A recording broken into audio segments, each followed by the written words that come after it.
Catherine Ham, Brian Wilson, Brian Neiman, today's newsmakers, and you. The Morning Majority, 6:30.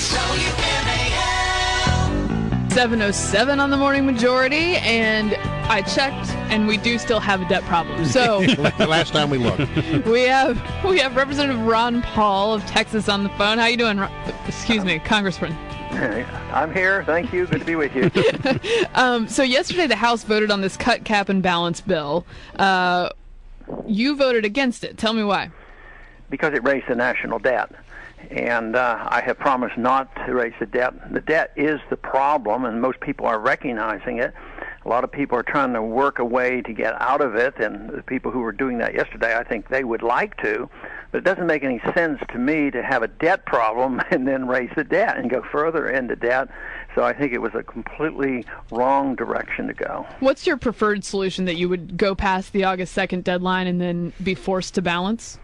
Yeah, in a way, but I think the August 2nd deadline is so artificial. You know, we met the deadline a month or so ago. We're about $75 billion over that, so that tends to be very artificial. I think August 2nd is there because even though there's a lot of argument going on, I think everybody wants off for August, you know, and go on their trips.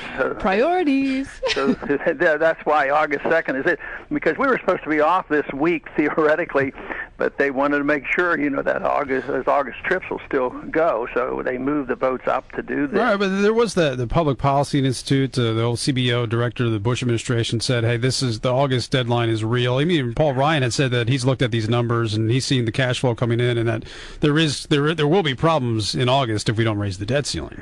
Yeah, but how big a problem? They can pay the interest, they can pay the military, they can pay Social Security. Mm-hmm. Yeah, they might slow up on paying some bureaucrats at the Department of Education or Department of Energy, but the world doesn't come to an end. We don't have to send the interest to the Federal Reserve. Mm-hmm. I mean, if they need money, they just print it. Well, there's a lot of things you don't have to pay, just like an individual doesn't have to pay some of the bills, and then we just have to work our way out of it. But to raise the debt limit when that's the problem, you know, just compounds our problem, because all this debt will be liquidated. We do default on it, and I see this as an argument on whether you don't send out the checks or whether you liquidate the debt by just printing money and giving people money that has less value. Right. And governments of our size always opt for the second. They never quit sending the checks. So I don't worry about that for a minute. They will always go out. They'll work out something.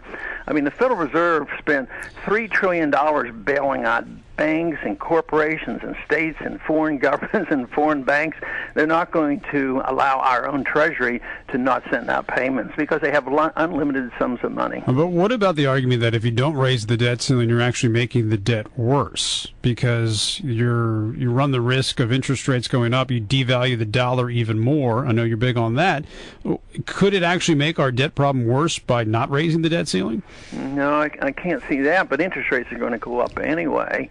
That's the big problem because the inflation has already come back.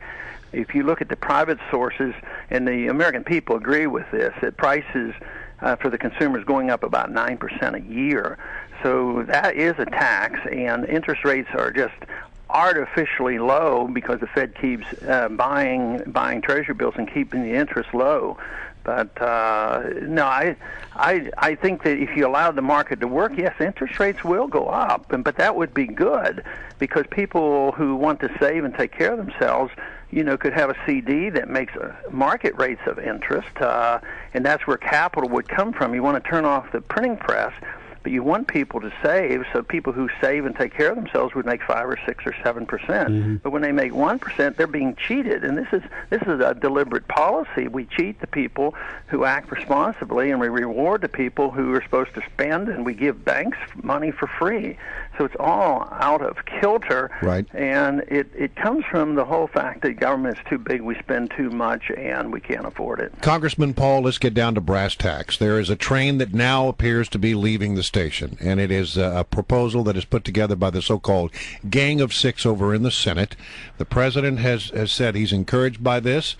Tom Coburn, a man who has been called Dr. No, has gone back into those negotiations, obviously pleased with something he got. We just had Grover Norquist on our air who said he needs more information, but initially he doesn't hate the ideas that he's hearing, if I could sort of paraphrase what he had to say. At some point a deal has to be made. Is this a train that you could get on?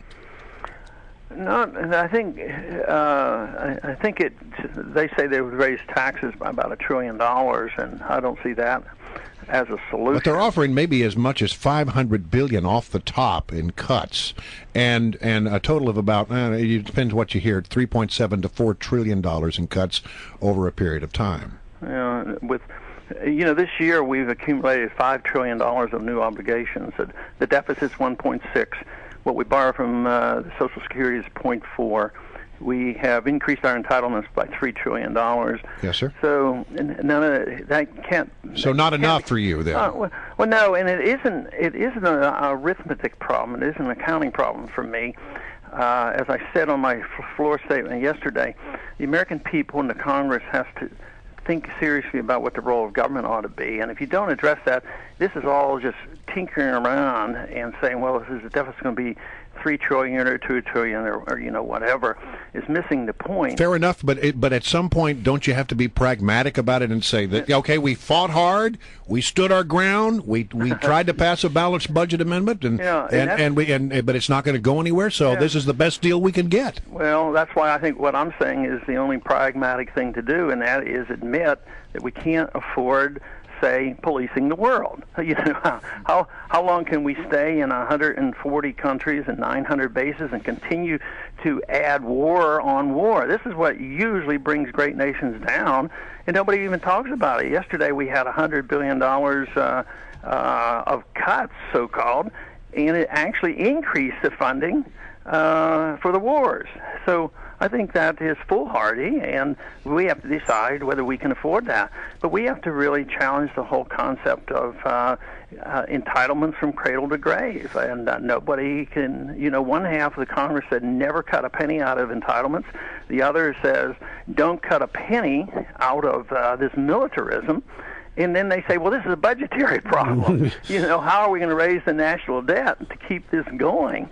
And so it is a huge problem. The default is coming. It's not going to come by not sending checks. The default is coming through the traditional way that's been around for hundreds and hundreds of years, and that is governments debase their currency. And if you measure debasement of the currency traditionally, which has been known for thousands of years, it's against gold. And the dollar's been devalued by 50% in the last 3 years in the midst of this crisis, telling us that we're on the verge of an explosion of inflation in prices. Let me ask you, there was a report yesterday that Michelle Bachmann suffers from migraines and at times can be debilitating. Now, she says it wouldn't affect her ability to be the president of the United States. I'm wondering if you thought that was a fair report and if it's important that we know her medical history when it comes to migraines. Well, sometimes I think people think they have to know more than they need to know, but you should need to know what a president, is capable of doing. I have taken care of a lot of patients with migraine, and it is pretty rough. I mean, it is a tough problem to take. So I have great empathy and sympathy for her if she is suffering from that. But I think it's probably legitimate to know. And I don't think that disqualifies somebody from running for office. I don't think that should be the deciding factor on how well she does. But I would say information is reasonable to know about. Congressman Paul, great to have you on the show. We always appreciate your time. Thanks very much.